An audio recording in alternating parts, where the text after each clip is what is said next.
Hey, everybody. Thanks for coming and hanging out with us this morning. Like I just was telling people, we've got a lot of people that are out of town and at the shareholder summit, but I'll just keep letting people in as they trickle in here. I wanted to, I changed out today's schedule, our setup, because we're going to finish up the reasons why to have a CPA set up your LLC and how to pay yourself as a W-2 and those entities that you need to put in place and how to file as an S Corp and all that. We'll do that later. I've been getting lots and lots of phone calls of people worried about the Fed hiking the rates and hiking again probably before the end of the summer, and all the fear mongering going on. So I just wanted to call George and get his opinion about it and let him show us some of the stuff that he sees. And anyway, George Baylooney, Silverton Mortgage, with the crazy background, Planet of the Apes background.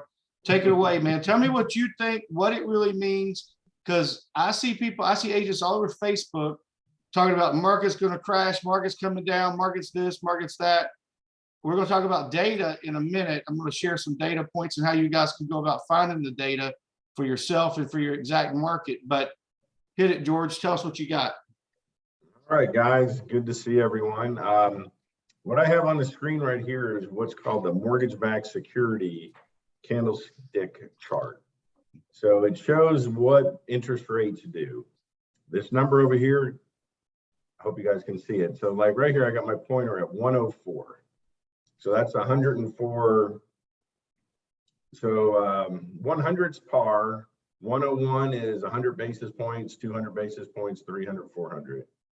This is last quarter. Let me go to year to date. So in January, this is where the rates started in January. So this is the mortgage-backed securities. Mortgages are basically bonds that they're bought and sold on the bond market. Right here, we were looking at almost 108 basis points is where they are. Today, or just earlier this week, it was down to 97. So it lost 1,100 basis points, which 50 basis points equates to about an eighth in rate. So 100 basis points is a quarter. So we've seen, so that's 1,100. So a quarter on 100. So 400's a point, 800's 2 points, 1,200's 3 points. So at the beginning of the year, we were probably at like 3.25, 3.5. Today, we're sitting around 6%. So the rates have almost doubled. I mean, it has just been a complete falling off the cliff kind of thing. The Fed met just recently. So one of the things that the Fed's trying to do, because part of the reason for all of this is inflation. And bonds hate inflation. And the more inflation, as you guys know, we just had an inflation number of like 8.5%. That just eats up people's buying power. It makes everything more expensive, and it makes bonds, which pays a dividend, lose their value. So the reason they're having to raise the rates is try to keep up with inflation. So George, let's share the relationship between what the Feds do and the bonds, like you're talking about, in bonds and mortgages. I don't think everybody doesn't understand that mortgages are basically a type of a bond. Yeah, so a bond is just basically debt, right? You can get bonds in 1 year, 3 year, 5 year, up to 30 years. And typically the mortgages that you're looking at, a 30-year mortgage is a 30-year bond. And they're taking it out. They're going to say this one's going to be at a certain percent, say 4.5% bond or a 5% bond. And they sell that into the secondary market. And the people in the secondary market, when they buy a bond, expect to get that 5% return on their money every month. And that's how people use bonds. It's believe it or not, the bond market is like 3 times bigger than the stock market. There are so many bonds out there. I mean, 20, $30 trillion worth of bonds, just a ton of them. Some are government issues, some are corporate bonds. There's all sorts of different types of bonds. So what the Fed is doing to try to fight inflation is that they're raising what's called the Fed funds rate. There is not a direct correlation between what the Fed does and what mortgages do. Everybody hear that? So a lot of times not you a hear direct the Fed correlation raising between rates. the two. It's just fear mongering. Well, when the people hear that the Fed's raising rates, they think, oh, wow, all the interest rates are going up, right? They raised it 3/4 of a point, which they did last week. And, that would mean if I was at 6%, now I'm at 6.75. That's not the case. Today, what I was going to show you, 53 basis points. You guys see that? It's in the green, which means the rates are actually getting better. So in the past several days, when the Fed announced that they're raising rates, mortgage rates have actually been getting better. The green means that it's going up higher. So we're getting closer to the higher amount. So the higher it goes in price, the lower the yields, meaning the lower the interest rate.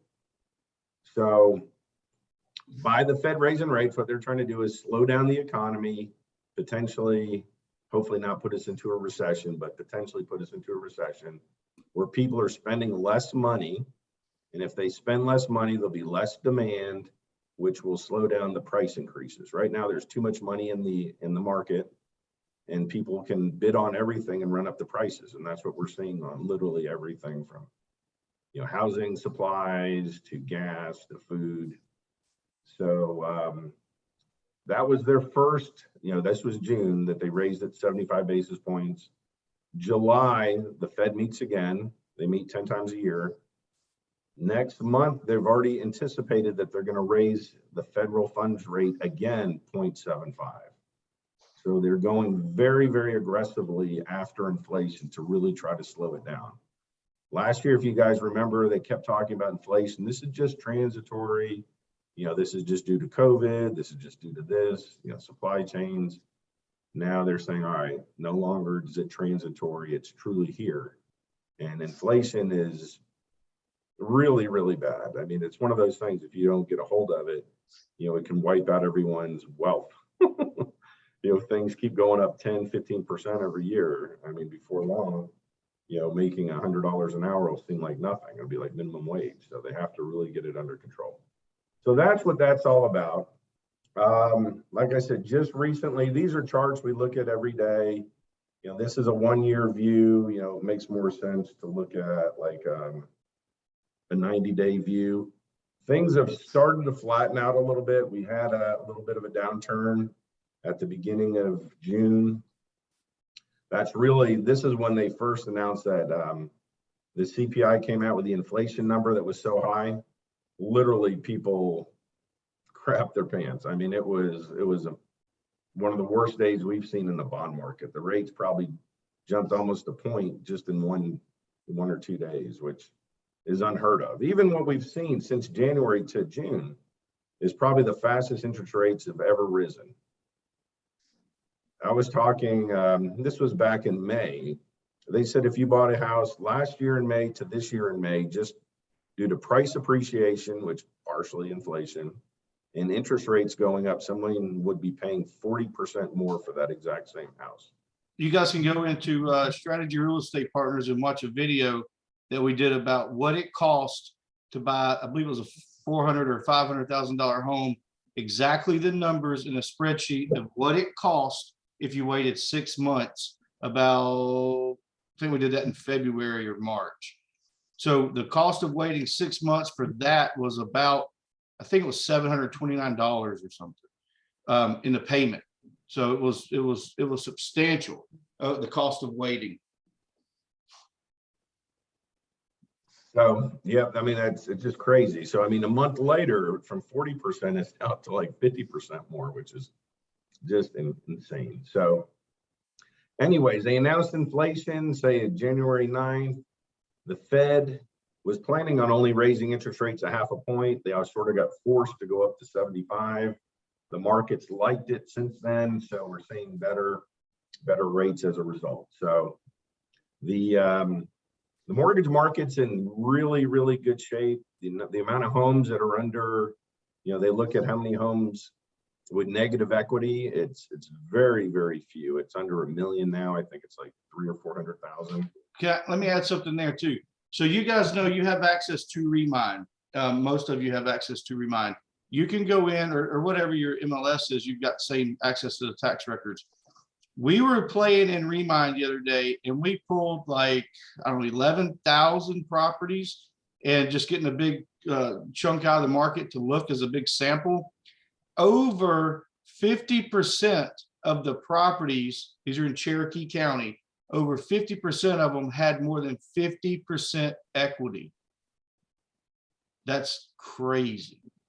There's so much money to be tapped into if somebody wanted to go pay off their cars or refi, cash out and go pay off credit card bills or pay.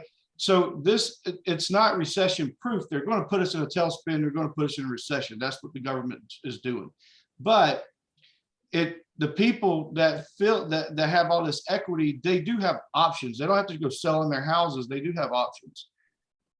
I mean, we're helping a lady right now that's she's got $300,000 in her house, you know, just sitting there, 350,000. I mean, those people are everywhere. No, that's a great point. So there's a lot of equity. Our last recession we had, you know, back in 2008, you guys probably remember that. No one had any equity. That was truly a housing recession. You know, it was caused by housing. It inflated the economy, stated income loans. You could talk to appraisers. They would bump the values of homes. This time around, the mortgage industry and the housing market is in a very, very firm foundation. You know, it's very, very steady, very, there was a foreclosure number. The amount of foreclosures are almost non-existent. I think it's almost the lowest on record. And the banks don't want them back. Don't have an equity. The banks, if you don't have equity in the house, the banks are doing everything to not foreclose. I've watched several properties. They just sit. The banks don't want those things back. Those assets, before they wanted the assets, they made money off of them. It's different now. No, definitely so. So, you know, you guys all know about the housing shortage, the millennials coming up. There was, you know, just a lot of people. There's a huge demand for homes, and so I think, you know, everything I hear is that the housing market is going to remain strong probably throughout at least next year. New home sales, they're down a little bit from last year, but last year was a record high. This year it's on pace to be the second highest total ever on homes sold. The home builders are still building like crazy, at least everything I see. I do see it start to, when I say slow down, it's just not as crazy as it was at the beginning of the year. You know, there's still multiple offers, but you're not seeing 10 or 20 offers. Maybe you're seeing 2 or 3 offers. You're not seeing people run the prices up like they have. I'm actually starting to see some contingencies come back, which is really nice, especially, you know, as a lender, we love contingencies. I'm sure you guys love them too. You hate going in there just, oh my God, if something happens, you know, the earnest money's at risk. So that's good to see. There is more inventory coming on market. Daniel and I were talking about this earlier, you know, but this is that time of year, just every year around this time, you see more inventory come on market as people are trying to sell their house and move somewhere before the start of school. So overall, you know, it still seems like it's healthy. You know, from the mortgage side, last year was a record origination. We had a lot of refinances back then as well, you know, with rates in the 2% range. Oh my God, hard to believe. Look at George was talking about cycles, right? So everybody has access to this data. Let's do all sizes so that we don't manipulate any of it. And so, I mean, here you see, this is just in the back of your MLS, and you can go in and set whatever you want to, all the prices, categories, lock it down as tight as you want to or as loose as you want to. But this is all, I mean, it's just a cycle. We're just in the cycle of this, and more properties coming on the market. We're also in a cycle of right now, it's very typical to see price reductions. Obviously, more houses come on, go live, more prices get reduced. Then you add on it the news, fear mongering, meat prices, you know, beef's going to $26 a pound. They're burning 47 chicken houses or whatever next week, or whatever they're saying they're doing. That stuff's everywhere. It's just scaring people to death. So they're not pulling the trigger and making decisions. But there's still divorces. There's still people getting married. There's still people, families growing, and there's still people moving. So don't buy into the hype. It's just the cycle. Yeah, definitely. So like I said, from a origination standpoint, or at least a lot more people are paying cash, which I guess is good. But the housing market, or at least housing sales, should, I believe, end the year, if it keeps up the way it's going, is probably the second highest on record for sales. I know most of the builders, they're trying to, it's usually supply chain that's causing them not to get more houses out. Waiting on cabinets, waiting on appliances, waiting on something. So Concrete. If you owned a concrete plant right now, you'd be a billionaire next week. But look at these numbers right here. I mean, this will tick down. This will go down, but this is the median percentage of the list price. So things will change. We will see this come back down, and it's all normal. So when you guys are listing properties, tell people we are in the shift. We are pivoting, and it's a little harder than normal because of the fear, but it's still not that abnormal. The thing that's abnormal is them increasing the Fed rate, which causes, it causes true inflation. They're trying to stop it, but they're, prices, gas prices, food, all that kind of stuff, housing, as far as like if you're going on vacation. I want to hear from you guys. What are y'all go play with us in your MLS systems? They've really updated a lot of it. But what do y'all see? Like what are you guys seeing out there? Chime in and tell us what's happening with your people, and maybe we can shed some light on it. Or I just want to know. I'm curious. There may not be anything wrong with it. Everybody go at once. Well, I'm definitely seeing, this is Paula. I'm definitely seeing less traffic at my showings and less offers for sure, but I'm still seeing that one buyer that really wants to have the home. So they're offering over list. So there's always seems to be that one buyer. So it kind of goes along with what he has said about, yeah, it's still a seller's market, but it's just not as crazy as it was. Do you have listings right now, Paula? What did you say? How many listings?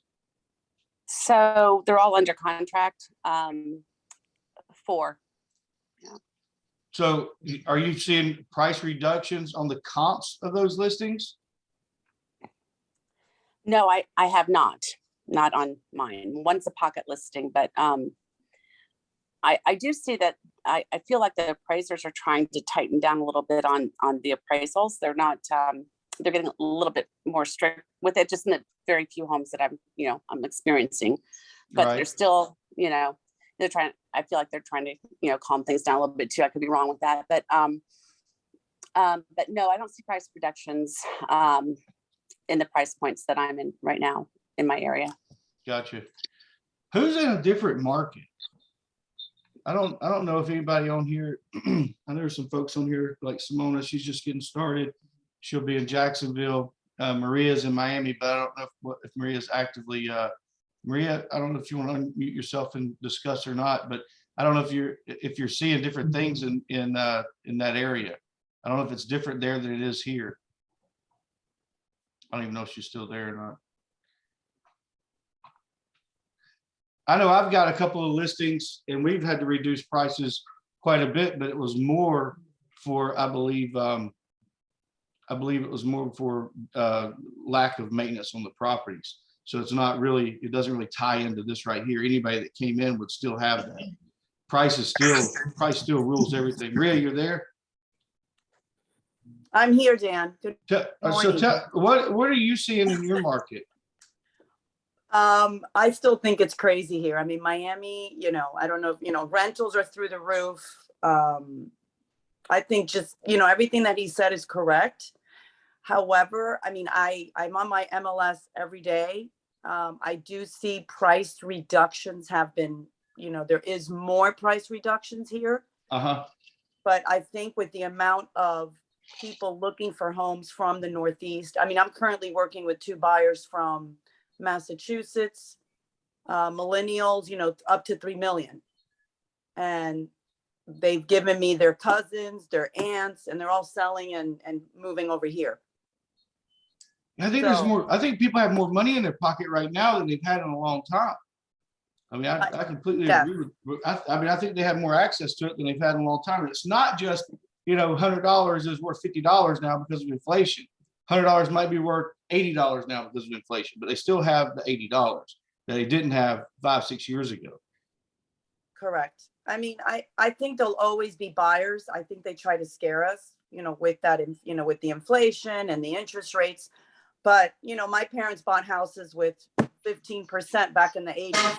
So, this isn't that bad. And one of the things, historically, the 30-year fixed comes in about 7 3/4. So if you're thinking about it, we're still even lower than average. It's just that when you're at 2 and 3% for so long, Correct. people are about to have heart attacks, and there is a payment shock. But historically, it's still not bad. The first house I ever bought was 8 1/4. And I remember coming back to the office and people were tapping me on my back. Oh my God, that's a great rate, George. You did so good. Right? So, Yeah, people get scared. How do we capitalize on this? How do we capitalize on the fear? Like, how do we capitalize on those that are making a move? What's our strategy? One for me would be concentrate on sellers, concentrate on listings. That would be mine, but that's not always. I don't know. As price reductions start to hit and contracts maybe fall out, maybe you start looking a little bit more at buyers. I don't know. It's just kind of a personal choice.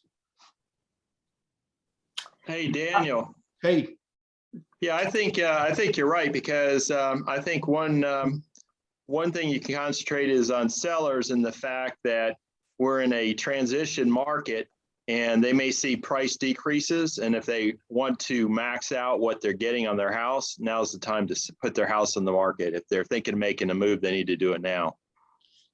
what do you do to help the people that are, scared about having to go make a move? Or is it just like what I'm doing is a numbers game? I'm just connecting with more people than I ever have before through text and email and phone calls than I ever have. And, 1 out of 500 raises their hand and says, a parent just passed away or sibling passed away, and now we're responsible for the house. What can you do to help us with it? And it's been, so it used to be more of a 1 to maybe 1 to 10, 1 to 20. Now it's like 1 to 500. But it's got to be that right person to connect with. And it's just a lot of people. And the new construction game has been a nightmare because trying to build houses, prices gone up. We've actually had several sellers, builders bail out after 9 months of being under contract. I mean, it's been bonkers. So you got to have to pick and choose what you want to go to. But I think the strategy is it's still a connection build business and connect to more people. That's always the secret sauce is connect to more, help more, nurture more, put more in the hopper, and pick and choose who you can help. And some you can't help. But there are going to be a lot of people that are, I'd say probably 3 sales that I've had this year are people that are moving in with their daughters or sons, older people that are moving in with their families. So they're like, yeah, let's get rid of the house and cash out, put $300,000 in our pocket. That is true. Stay off the news media. That's my biggest advice. And also, if the one that learns earns. So if I go back and share this screen, wherever I was a minute ago, here we are. The one that can rattle off with a random stranger these statistics, that can go in here and play with numbers, pick townhouses. I know Tarek was big into looking at townhouses and listing those before. And doing really well with it. Go and pick what you want to pick and just learn a little bit of that and just kind of look at it. It doesn't change overnight. So once you kind of learn it and start the process, it just slowly makes little changes. Look at the age of properties and rattle. The more you can rattle this stuff off, dollar volume, sales volume, days on market, pending versus actually closed prices, those things, new listings, price reductions, this will earn you more business because other people, other real estate agents just ain't in business. They're not business minded. They're not numbers minded, and they're not talking like this. And once you drop the word absorption rate on somebody, it's done. You closed it. But then you gotta know how to do the absorption rate. Are you sharing your screen, Daniel? Oh, I was. Because I think I'm still looking at George's. George, get off my computer. All right, hey, one last thing before I get off, I just want to let you guys know, if you ever watched the 10-year ARM, I mean, the 10-year treasury, this basically will follow mortgage-backed securities pretty good. And it's not direct correlation, but if you see the pricing go up, rates are getting worse. If you see it go down, rates are getting better. So they're inversely, but it's an easy tool if you guys are sitting around shopping, just wondering the direction of interest rates. So you see, we're now up to like 320, 330. It almost broke 350 earlier last week, which would have been, I wouldn't say anything's all-time high, but. Or you can just send George a text because he nerds out on this stuff. He's watching this stuff all day.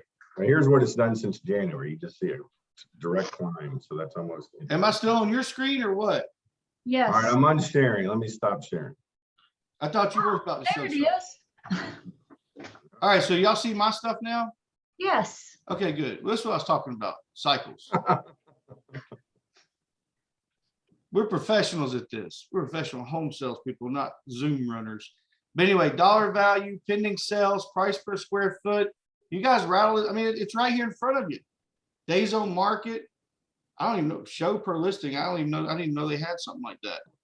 But month supply. I mean, look at this right here. Whoo-wee. I just want you to go and play with it and look at it, whatever it is in your market, so that you can rattle these, just rattle some numbers off to people and they go, gosh, they're professional. They know what they're talking about. You guys get the listing and sell it. Where did you go, Daniel? Oh, well, so if you go, let's go back out completely. If you go into just market stats right here, Thank you. products, market stats, and FMLS. Every MLS has this stuff.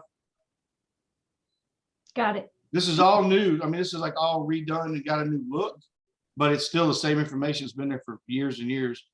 I don't know. Daniel, up at the top part, you can put in your filters for county or zip code. Yes, you can tighten it down as much as you want to. And if you're an expert, like Paula's an expert in a kind of a tight area, I mean, that's the way you win it, is being the local expert. This is still a connection business. Zillow ain't taking your job, people. You're giving it away? Giving away your job. Yeah, if you ain't doing this. Yeah, Zillow ain't doing it. This is still about calling and connecting to more people. But you can go through here to do, and you can also select it, tighten it down, and just send yourself an email of it. Send yourself a little tear sheet or whatever they call it, and it just come out. You just look at it every morning. Just take a little look at it. Don't do too much though. Don't tighten it down too much, because you're going to be talking to people in general areas. Everything goes in cycles. Look at this, crazy. All right. Anybody have any questions for me? Want me to hang out? George, I appreciate you. Come over and see my new concrete. It's impressive. Awesome. Hey guys, just one last thing. We just came out with a new product, and you guys are probably going to see a lot of new products coming out. FHA with a forgivable second. So very similar to like a Georgia Dream. So you go 96.5 on the first and up to 5% on the second. They do not have to be first-time home buyers. There's no market cap or income cap. I mean, up to 500,000. If they keep the second, or they keep the house for 5 years and no late payments, the second's forgivable. So it's a pretty cool product. It's something that we have, at least right now. Maybe other people have in the future, but we just rolled it out at the beginning of June. Daniel, I sent you a flyer on it. If you want to share that, that'd be awesome. If you guys have any questions on any of that kind of stuff, be happy to help you all. So George, you guys had It's basically, go ahead. I'm sorry, is that basically like a down payment assistance? This it is. second? Yep, it's definitely a down payment assistance. So it's Okay, nice thing. It's something we keep totally in house. So it's not like with a Georgia Dream where you then have to send the whole file over to Georgia Dream and hope they look at the file the same way you did. I don't see your text or your thing, your flyer. Did you text it to me or email it? I emailed it to that Solid Source. I think, So last week or so, but I'll send it to you again.